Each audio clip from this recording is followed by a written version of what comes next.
Sahana vavatu, sahanau bhunaktu, sahaviryankaravavahai, tejasvinavadhitamastu ma vidvishavahai.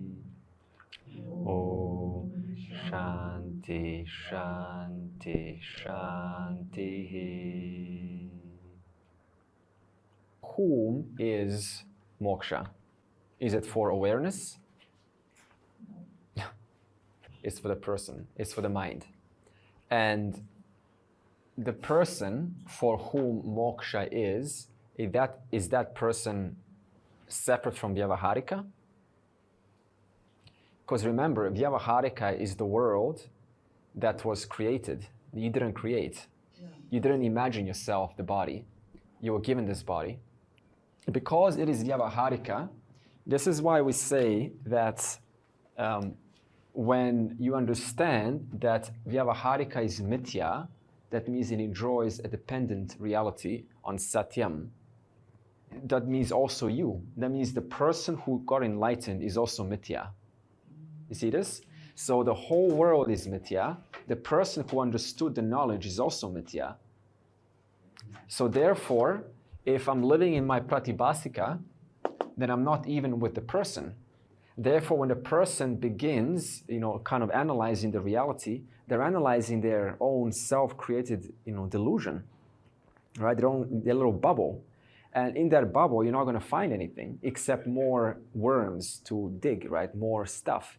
So this is why the person, being vyavaharika, when the person discovers themselves, the very inquirer, we say inquire into reality, that very inquirer is vyavaharika. So when that person discovers that they are actually mithya, this inquirer is mithya, he has no reality apart from awareness, then what kind of a result is it?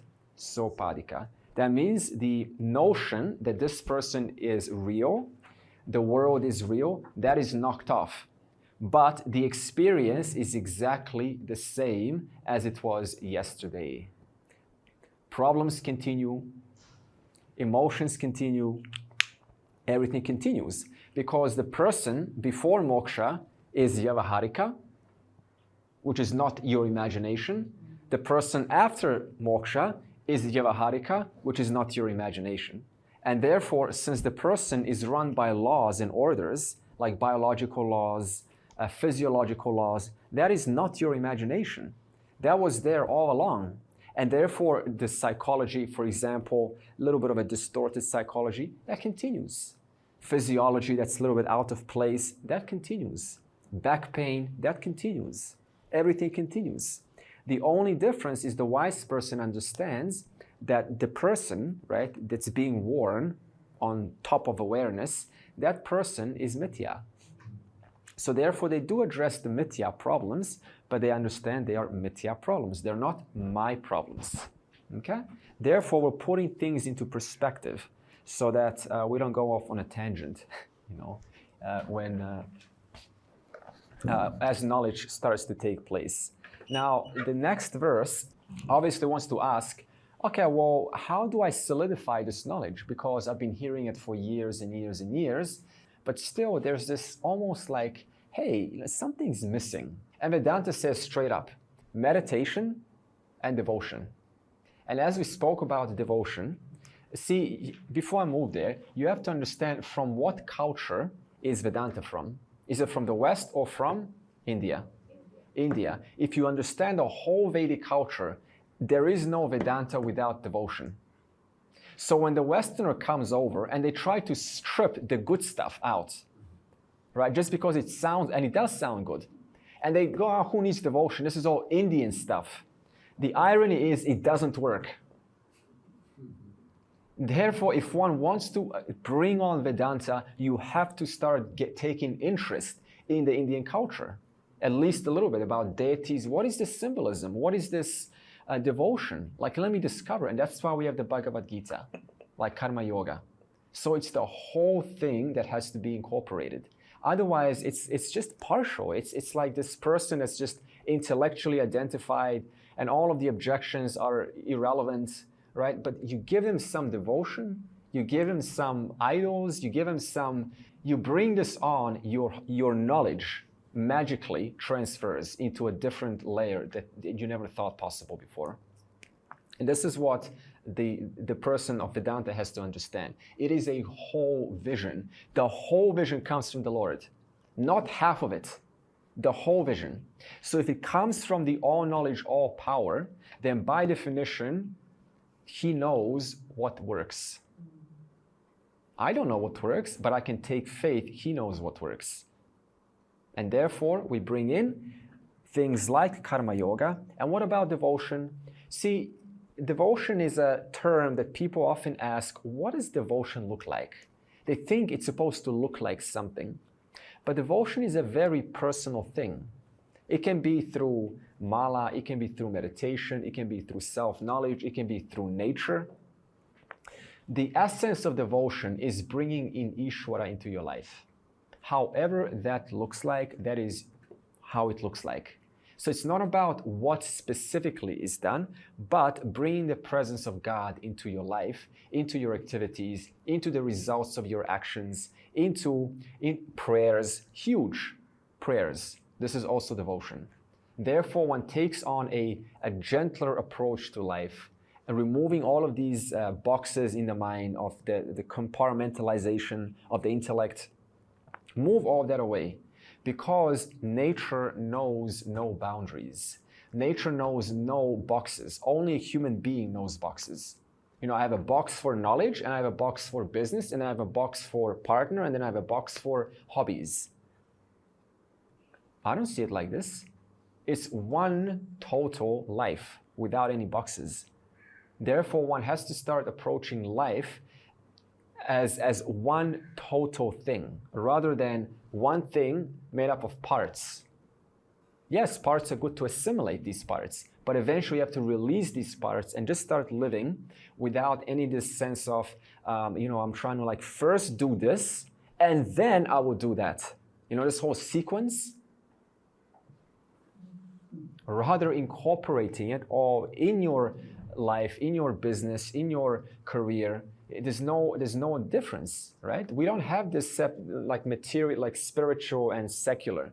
It's all spiritual because it's all Ishvara. Therefore, the person starts to take a different way of looking at things, rather than kind of like I need my boxes for everything. Now, when it comes to devotion, devotion is fine as long as you understand that which you are devoted to is not away from you. Otherwise, devotion ends up reinforcing this sort of, I'm the small person and I'm devoting to someone big. And I get it, it's cute, it's adorable to have, I'm a child of God, right? This was a stage at once upon a time. One releases this as they mature. Okay, I'm not a child of God, right? I am God. A nice example of devotion is, when a child is playing with their toys, with his or her toys. And every once in a while, when they get too immersed, what does a child do? They peek over to mommy for a moment. They get some reassurance. Mommy is still there. My support, my security is still over there. Goes up to mommy. This is called your little 5-minute timeout. Goes to mommy, does a little puja or whatever, a little prayer, and comes back playing the toys. So Ishvara serves as your refuge, as your airbag. Dayananda usually says it's an airbag. When it's a very hard thing, very hard life, then I have an airbag. I can gently fall back in a much, in a smooth fashion. And therefore, Ishvara becomes someone that I keep my eye on and always get reassurance that nothing is going to go wrong. The world is not unfair. The world is completely fair according to the results of one's actions. And if you want to now bring the argument, well, how do you explain all the murders and how do you explain all of the, unwarranted rape and all of this, killing? See, again, one needs to look at who are we talking about. We're talking about a long history of tension, in the person who projects resentment outwards. This is something that they cannot cope with, so they want to project it outwards because it's much easier. So that person has so much pressure, and there's no one there to support. And society today isn't made such that it even wants to listen. And you are the society. Therefore, to say, what about those people? Well, am I offering myself, first of all, to them for an hour worth of listening? So you can see the whole thing is in one grand karmic cycle. And that's the karmic cycle that we're sharing now. Once upon a time in 2001, Al Gore was doing a documentary called The Inconvenient Truth on global warming. I think it was 2001. And one of the audience members asked him, so having shown us these statistics of the ice caps melting at a certain speed, what is your projection for the next 100 years? Because you've done your research, Mr. Al Gore. And he says it totally depends on what we do as a collective whole. In other words, it's not like Ishvara has decided what our world will look like 100 years from now. If Ishvara were to come down, suppose, in some form, and you ask Ishvara, what's going to happen 100 years from now? What's Ishvara going to say? We're talking about all knowledge, all power, with all of the influence in the world. It depends. Yes, it depends. It depends on what you collectively do using the free will that I gave you.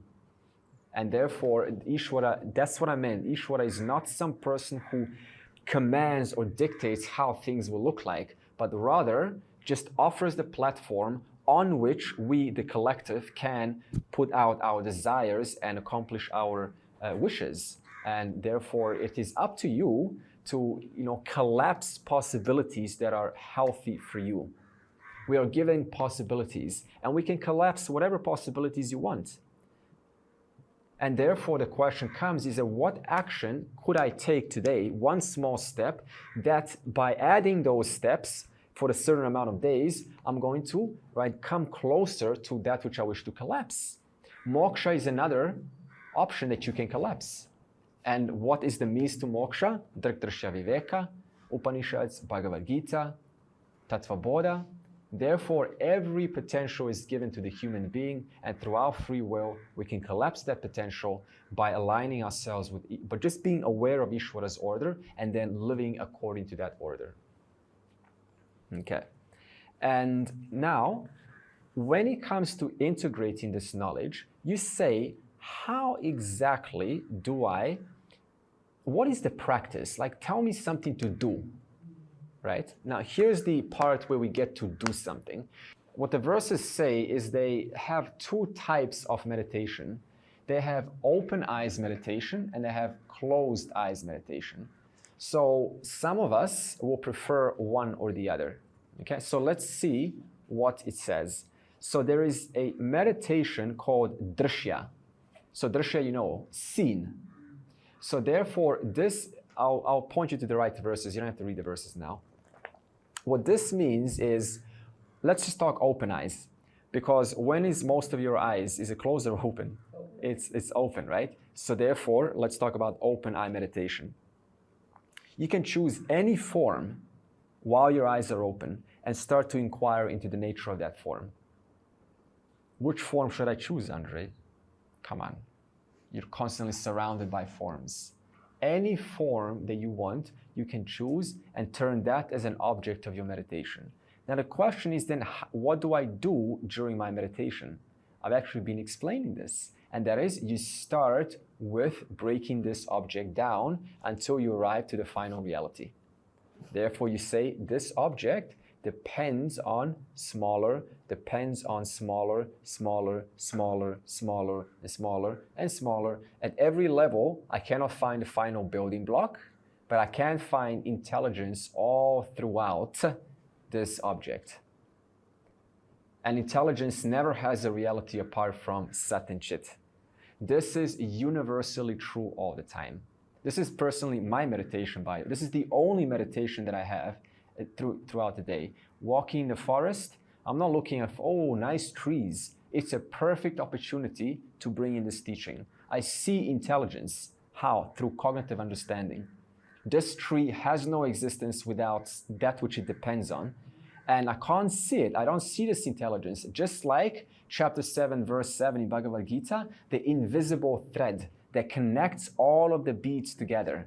I don't see the thread, but I can understand because this tree has a symbiosis to everything else in the ecosystem, there has to be a connection between the tree, the sun, the weather, the person, the insects, the birds, which know where to put their nest, everything.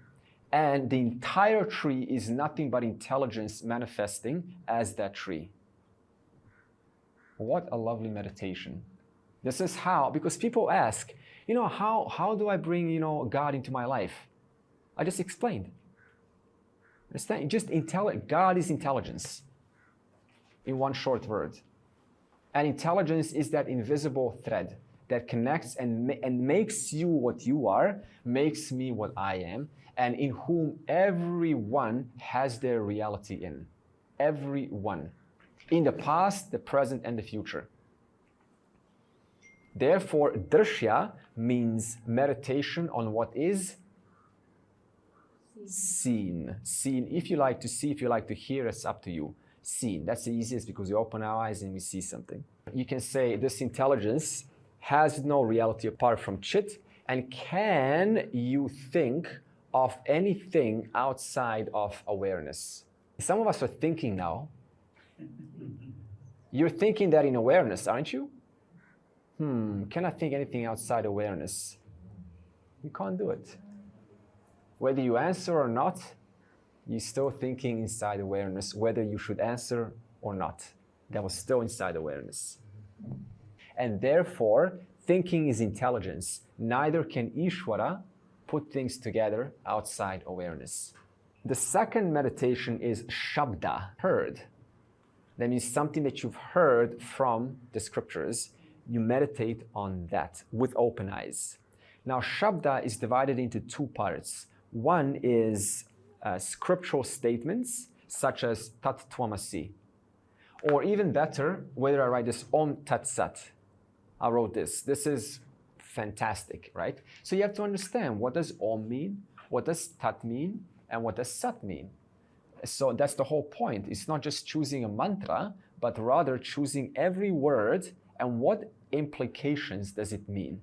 And every time you say Om, what does Om mean?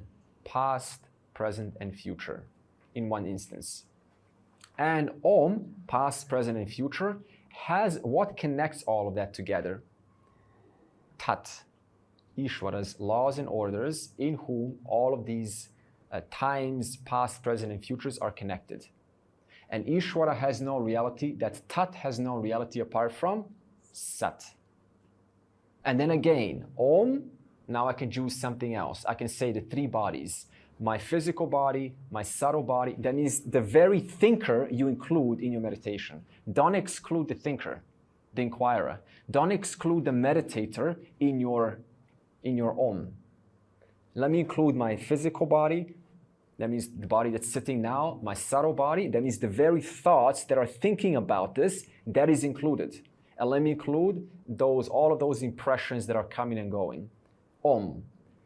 Tat, by whom is all of that created? By this one intelligence. By whom is all of that sustained? One intelligence. From whom does it have no existence apart from? The one intelligence. Into whom does it all resolve to eventually? Into that one intelligence, Tat. And that Tat has no apart from the very awareness in whom this entire meditation about Om Tat Sat is occurring. Or you can say Tat Tvamasi. It's up to you. Or Isha Vasya Sarvamidam. All that is here is Ishvara. Therefore, to simplify this, Shabda has two things you can meditate on. First is a statement that is close to you. My question is, you don't have to answer, do you have one Vedantic statement that is very personal to you, that touches you at all levels? And you need to build a relationship with that little phrase, that little statement. And it becomes an amazing inquiry. The second is words. So this is whereby you choose one single word from Vedanta, like values, or Advaita, or Anantam, or Sat, or Asti, or Chit, or Ananda. One word, and you just think about the depth, the implications of this word. That's maybe a little bit simpler. So it's just one word. What's the implications of, what does limitlessness mean? What does it mean? What does it really mean? And so just kind of engrossing oneself in that meditation. One word. Okay, clear so far? Therefore, meditation so far can include, number one, Drsya, what I see, and start to inquire into the reality of every form. Number two, it can include Shabda, the statements that I heard, or the words that I like, that I like. You can also convert this into closed eyes meditation. It's exactly the same. For example, you can close your eyes and do Om Tat Sat or Tat Tvamasi. Now, how are you going to do seen in reference to closed eyes? Uses thoughts in the mind as objects of meditation. Therefore, your thoughts, when you close them, you just look at all of your thoughts that are coming and you objectify them. This is a thought that's occurring in the presence of I.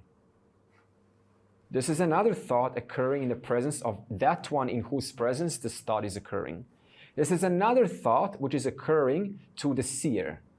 This is another thought that is occurring to the illuminator of this thought.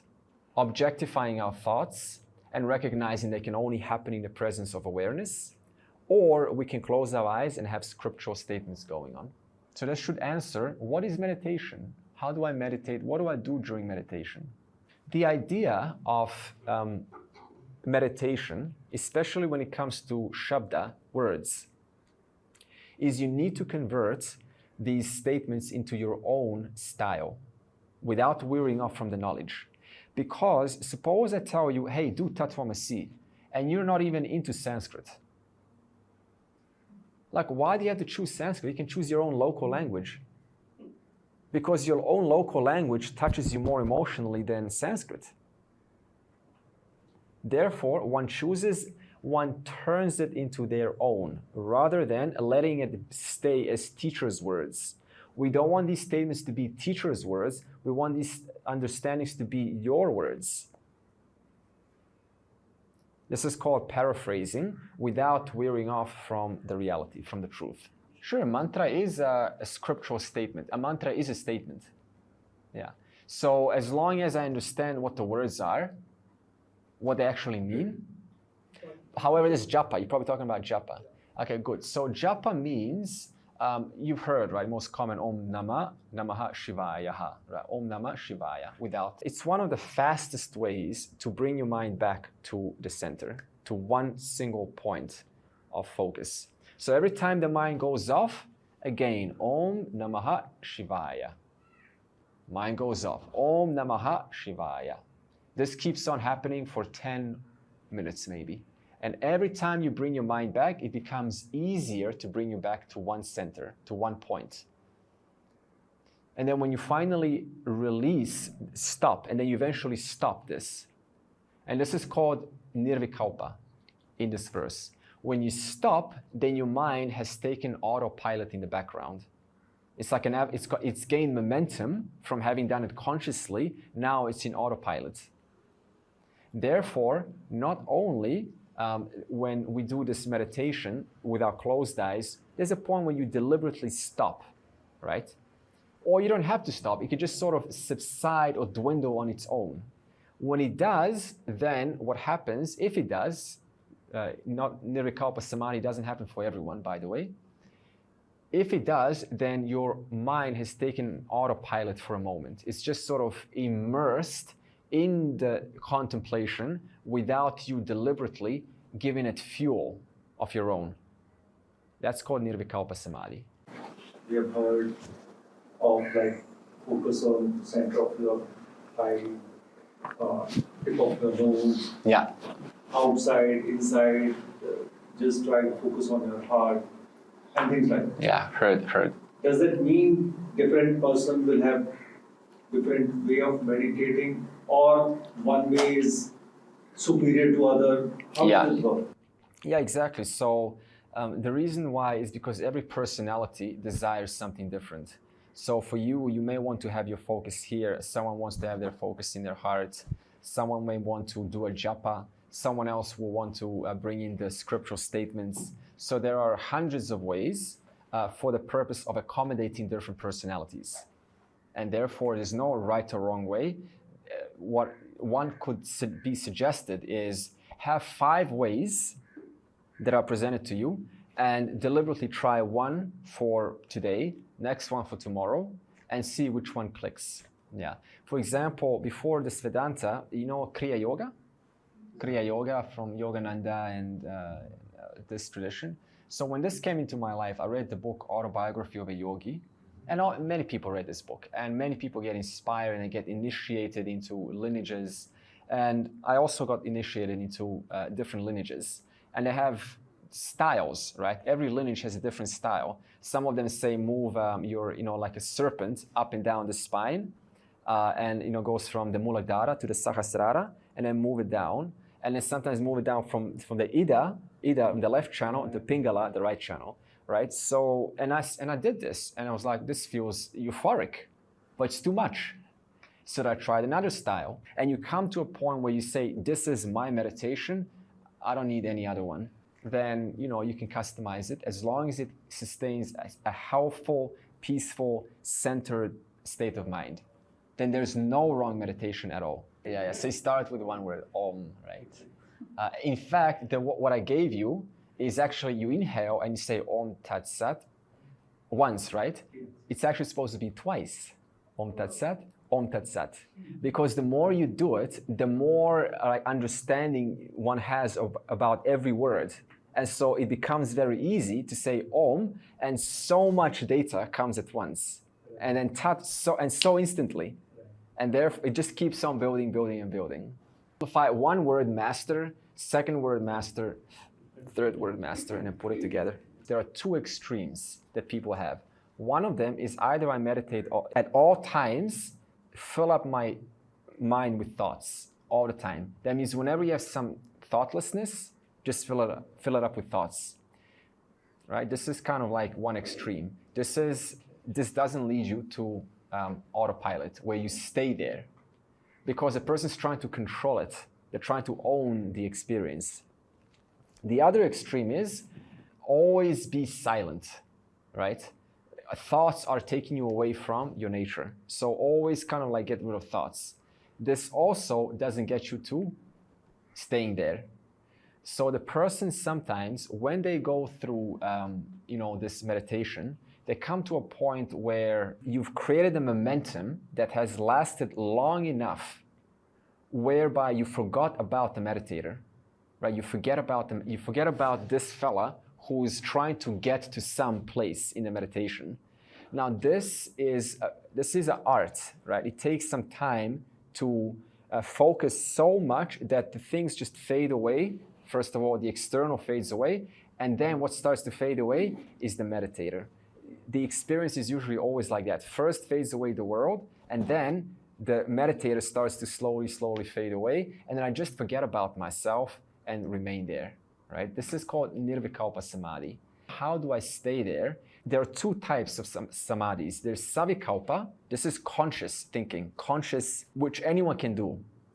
Nirvikalpa depends on your karma, depends on your personality, on your mind, on your environment. Not anyone can get there in nirvikalpa because it takes extremely, a lot of focus and a lot of immersion into the experience. So if you can't stay there, then at least we can appreciate I did get there for 1 second. I did get there for, a few moments. And that much I can appreciate. Otherwise, whether I get there or not, still this whole experience was arising in the presence of awareness. Therefore, it doesn't really define me, the person. Yeah.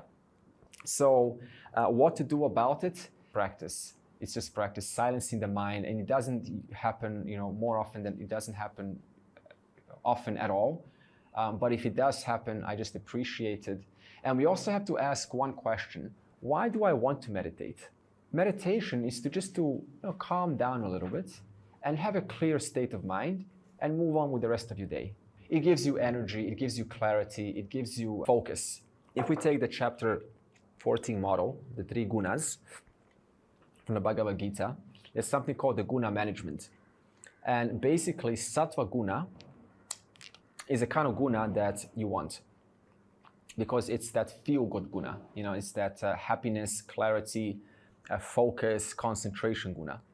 And it comes when there's absence of distractions and the environment is suitable for such. But what if you have sattva guna, you're clear, but you can't stay awake?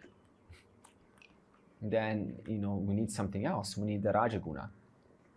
Rajaguna is that guna of energy. It's that ambitious energy, that passion, that drive to stay erect and to stay alert. But then how do I bring in more rajaguna into my life? We have foods, right? Rajaguna foods like chili. So there it is. What else is rajaguna? What other spices? What else can give you rajaguna? Obviously coffee, right? Exercise, Pilates, working your core. It's a good question. What do I do, if I try to meditate and I fall asleep? Because, suppose a person's now got chili, who meditates with chili in their food, right? You got fire in here. So I think we need a better solution here. How do you explain the unknown images? Or if there is any unique phenomena that keeps coming up. So in my example, as soon as, after 3 or 5 minutes, I would see a night sky with stars.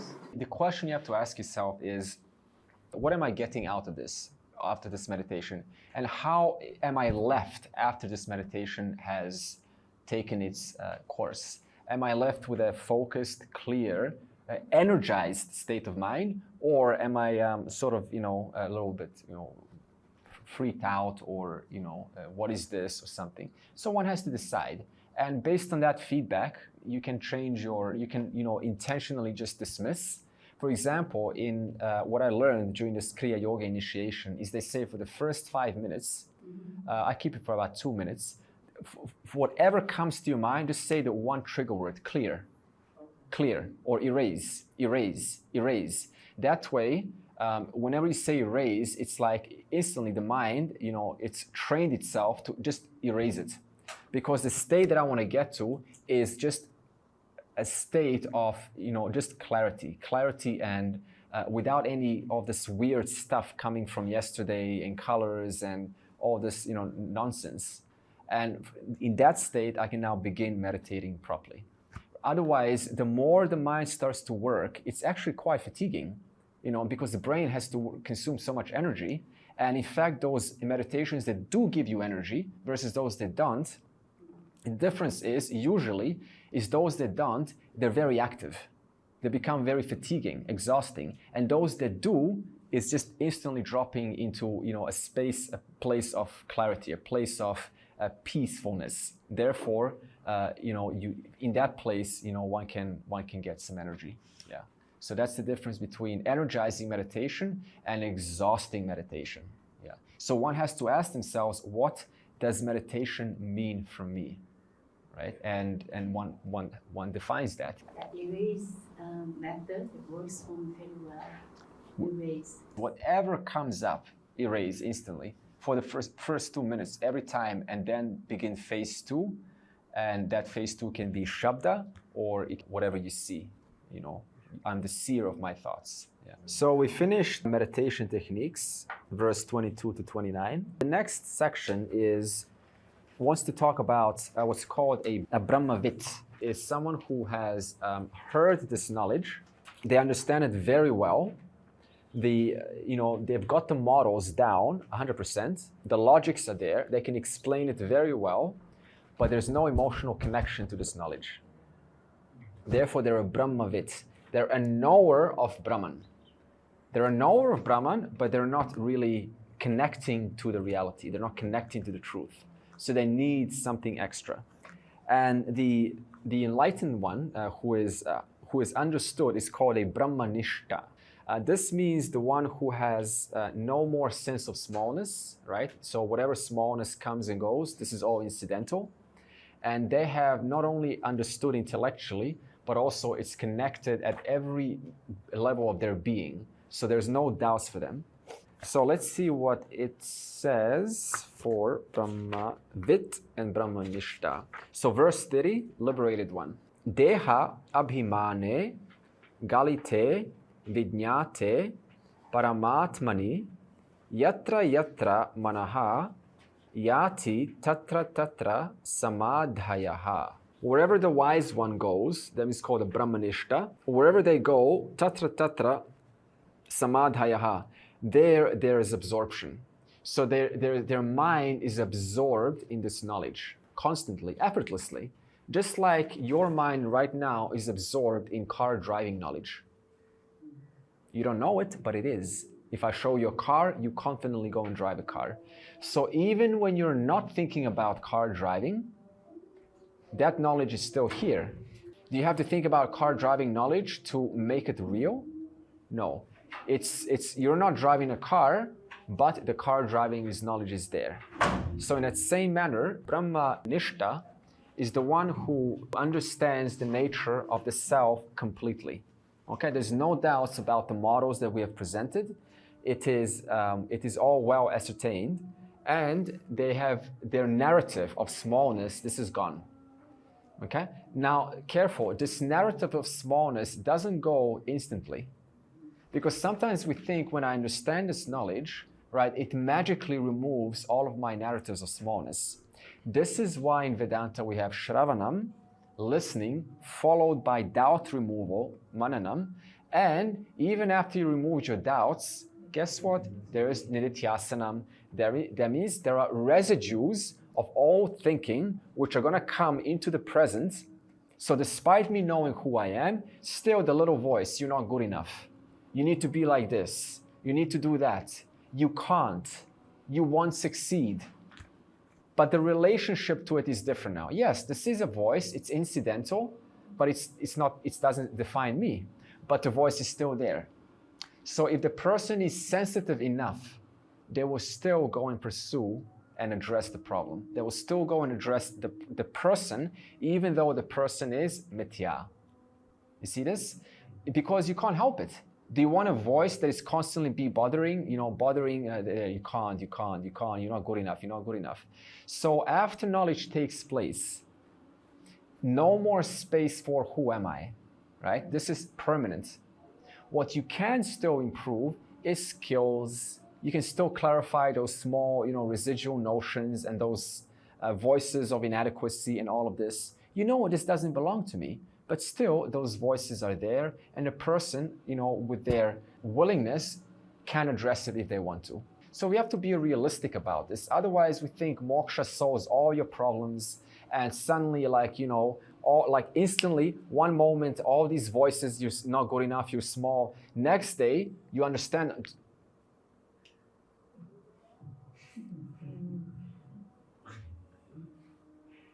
I can't hear you, sorry, I'm too quiet. Right? Come on. Because it's vyavaharika. Vyavaharika yesterday, vyavaharika today, vyavaharika tomorrow. And the nature of the mind is to chit-chat. That's not going to stop. That only stops when there's death of the physical body and the mental body. Okay? Therefore, despite knowing that, yes, this voice is mine, it doesn't define me, their notions, besides all of that, are keeping with what is.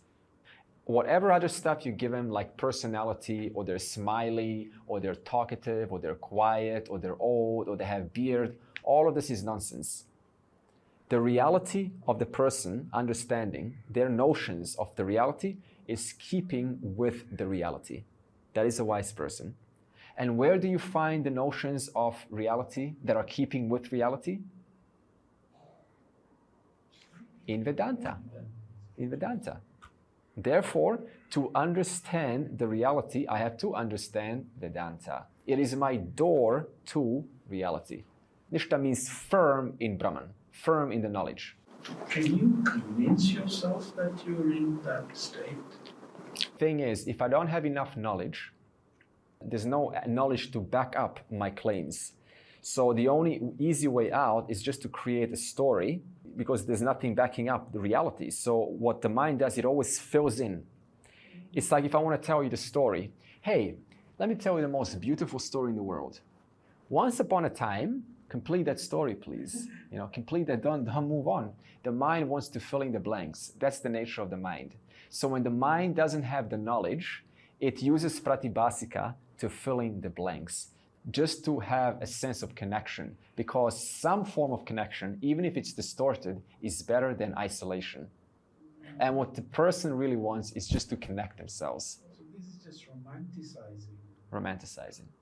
According to the Vedas, meditation is to firm up your knowledge. Now, like anything, you can take it and you can customize it into your own pratibhasika idea. This is what happens nowadays. You pickpocket Vedas, and you create a personal system and package it up and make money. Vedanta doesn't do this, the tradition. In other words, the reality is one way. My notions are exactly that way. That is wisdom. And so in that case, there's no spaciousness for imagination, for convincing oneself. And if one has a teacher, this is the beauty of a tradition, the Guru Shishya Parampara. If you have a teacher, forget about convincing yourself. It's not going to happen. Because the teacher snaps you out of it like that. Because we can't see our own blind spots. Only other people can see our blind spots. And to go to a spiritual community, with all due respect to the spiritual communities, what happens there? They're telling me what my blind spots are, but can I really trust that? Because a teacher is on a way different level. That's why it's a Guru Shishya Parampara, not a Shishya Parampara, because the Guru has gone through the hard work, hard labor, has gotten that punyam to find someone who also has had hard work and that punyam to understand the realities. And that relationship is so dear, so close, that you love them so much, you don't want to make a mistake. You actually want to show your weaknesses because you love them so much. But if there's no one to love, no one to take care of me, then I go into overcompensation mode. Let me put on a facade and show you how I'm established in this knowledge. And that is what you say one has convinced themselves in order to appear like something in this world, which is what ignorance does all its life. It's always putting on a show, being something bigger. We call this superiority complex of the I sense. So the I sense feels like this, right? I sense feels like this, and it convinces itself it's like that. The teacher says, whether your I sense is like this or your I sense is like that, that is your I sense. That's okay. That is incidental. That is Maya's upadi. That is what you've been given. You can kind of relatively, modify it a little bit. As I said, nurture your I sense, but let it be. It's just your I sense. 50, 60 years of self-effort, 1 hour with a teacher, it does more than 50 years of self-effort. So it is really, they say there's 3 boons in one's life. To be born, this is the 3 greatest boons in life. To be born, ticked. How born? As a human being, that's a boon. 2, find the guru. That's a second tick. But not only to find the guru, but to understand what the guru is talking about. Because even if you're born, you're still not there. To find a guru, many have a guru, but does the guru share the right information? And does the guru explain in such a manner that it's keeping with the reality? That's tick number 2. And having heard that knowledge from the guru, is my mind prepared enough to assimilate it and bring it down into reality? So it's a living reality right now. Doubtless reality. So doubtless that when a quantum physicist comes over and says, and tries to debate you, and introduces these very logical and well put statements, and they say, and you kind of like, whoa, I'm not sure if consciousness is the final reality anymore, because they say, no, it's localized to your brain, it's a product of your brain cells. And I give you all of these statistics, right? That are very well made, and you're like, whoa, maybe they have something. This doesn't happen because you're so firm in the knowledge that you understand where they are making an error, despite their accolades and their achievements and their successes and recognitions in this world. So therefore, that's what a Brahmanishta does. So firm, there is no doubt or possibility of doubt. Then we have Brahmavit. Brahmavit, who, as I said, has understood this knowledge, they're still giving reality to vyavaharika. So in other words, the world still has some kind of absolute value for them, right? And so by this, they also give reality to pratibhasika. So pratibhasika means despite having heard this knowledge, still there are notions which I'm living in, right? Or there's a notion and one gets easily caught up in that, entangled, like a little mess over the head.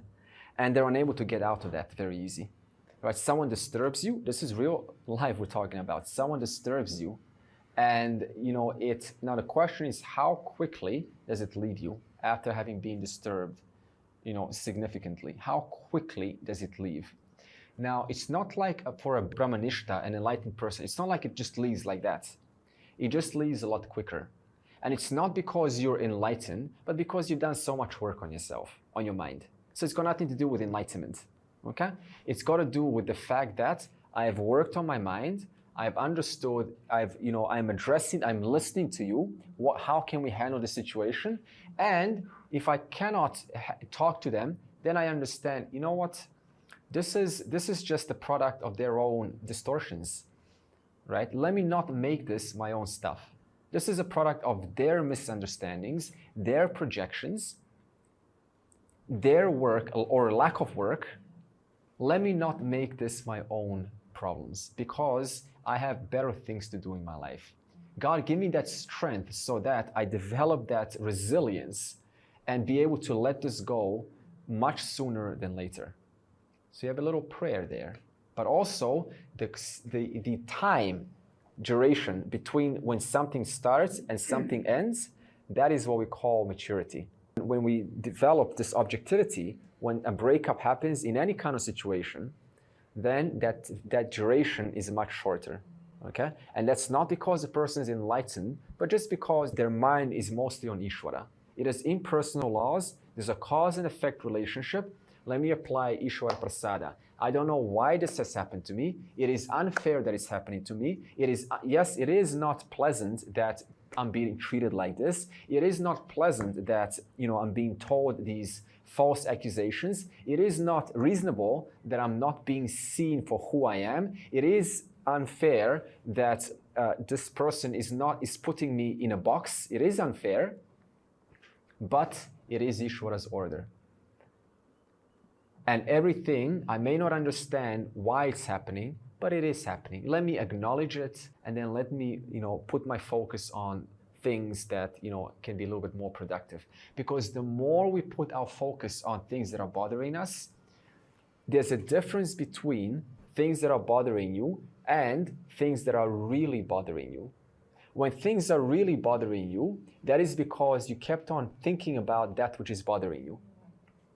Therefore, every time we start thinking or adding fuel onto what has happened, it becomes bigger than it actually is. And it becomes a much harder problem to resolve. And the duration between when it first happened and when it finally leaves is a lot longer. Therefore, the best time to catch oneself from falling into this trap of building that fire, right, making that conflagration, is in those few moments when it's happening. What can I do to reduce the impact of this? What can I do to solve this? Get into the mode that puts you on a way that how do I want to be right now? And therefore, what actions do I do? What little can I do to preserve this peace or harmony in my life? What do I want? I want peace and harmony.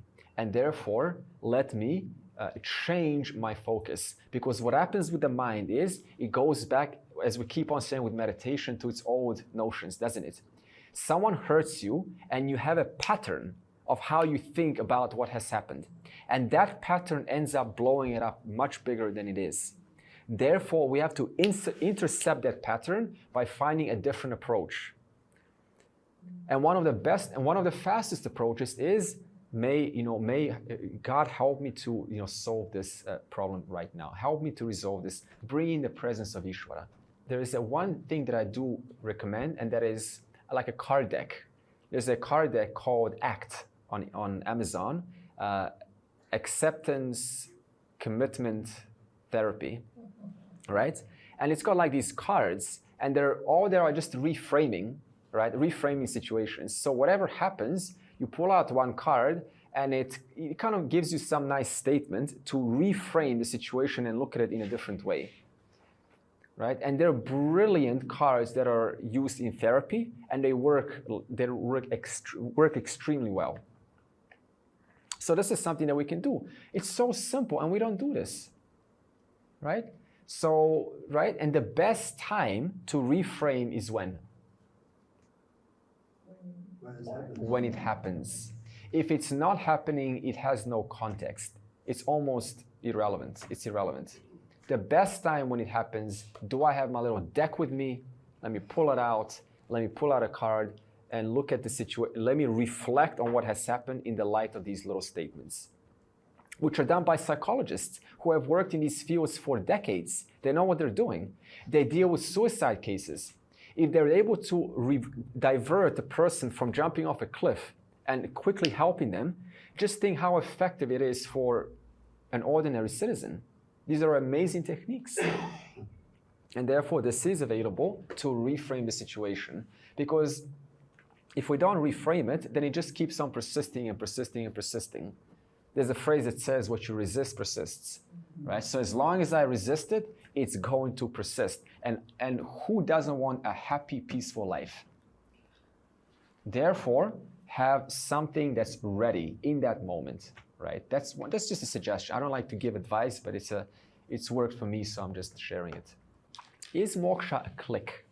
When moksha happens, is it something that is like gradual, or is it like a click, right? So before I answer that, we have to just look at how knowledge takes place. Let's just look at how knowledge of anything takes place. When I show you like a cup, I did this example. What happens right now is this information of the cup is bouncing into your eyes, and it's inside your brain, right? And it's inside your mind. It's inside your subtle body. And what we call this right now is called a vritti vyapti. Vritti vyapti means, by me showing you this, see how now there's no cup in your mind? Now there is. So by me showing you this thing, what has occurred is a thought has resulted. Vritti vyapti has resulted. A thought has resulted. Now, what else has happened is I have removed your ignorance by showing you this cup. Therefore, not only is it vritti vyapti, but it's also phala vyapti. So what's the fruit of having of this appearing in your mind? What is the fruit of that? The knowledge has taken place of this, because by me showing you this, your mind has the capacity not only to recreate this cup in your mind, but also remove ignorance of the cup.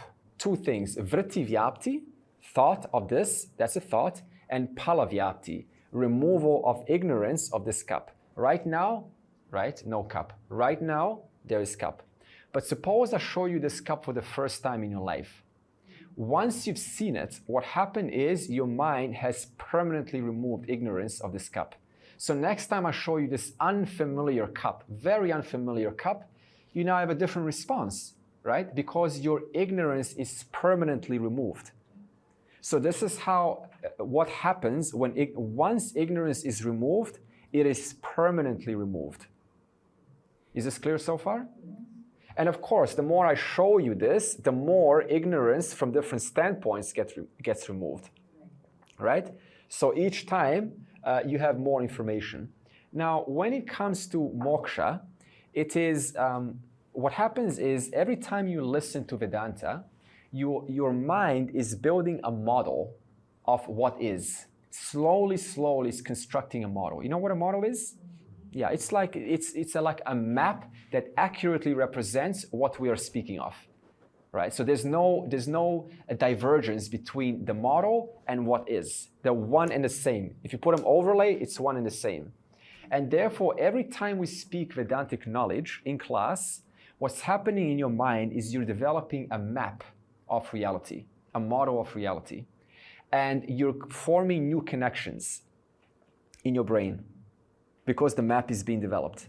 So what happens is when enough connections have been developed, when you've understood just enough to know what this knowledge is talking about, what is the nature of I, you've understood just enough, then what happens is there's another kind of thought which is called akhanda akara vritti. So if we talk about a normal thought, we call it vritti, vritti vyapti. Vritti vyapti always has a form. For example, a form of a flower in your mind. That's a form. That's an image in the mind.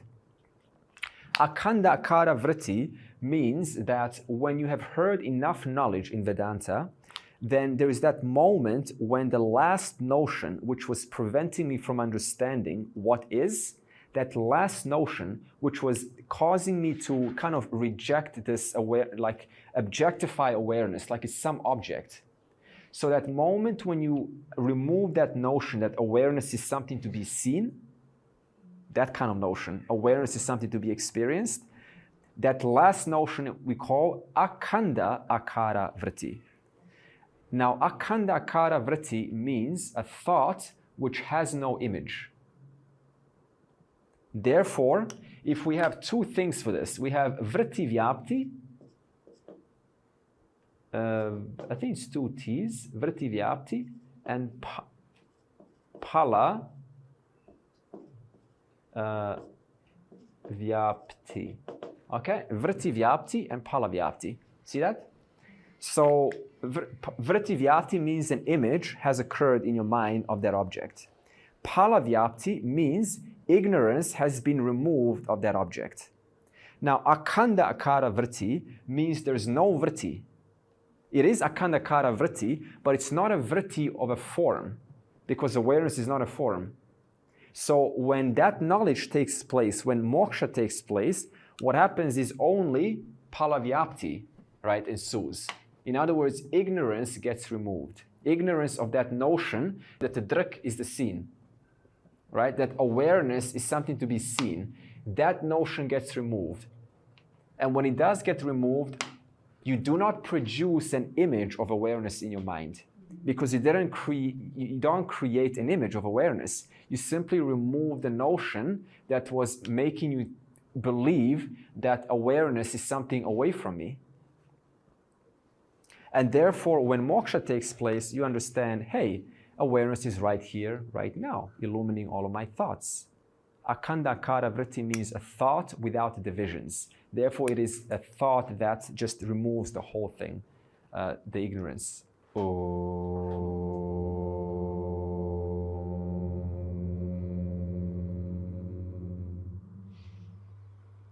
Purnamadav Purnamidam Purnat Purnamudachyate Purnasya Purnamadaya Purnam Eva Avashishyate.